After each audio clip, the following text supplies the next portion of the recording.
ബംഗ്ലാദേശ് മുൻ പ്രധാനമന്ത്രി ഖാലിദ സിയ അന്തരിച്ചു. ഒരു മാസത്തിലേറെ ചികിത്സയിലായിരുന്നു.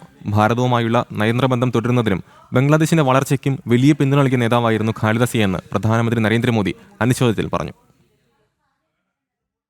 ഇന്ന് രാവിലെയാണ് ബംഗ്ലാദേശ് മുൻ പ്രധാനമന്ത്രി ഖാലിദ സിയ അന്തരിച്ചത്.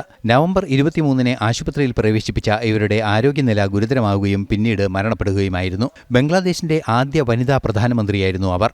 ബംഗ്ലാദേശ് നാഷണലിസ്റ്റ് പാർട്ടിയുടെ സ്ഥാപക കൂടിയായിരുന്നു അന്തരിച്ച ഖാലിദ സിയ.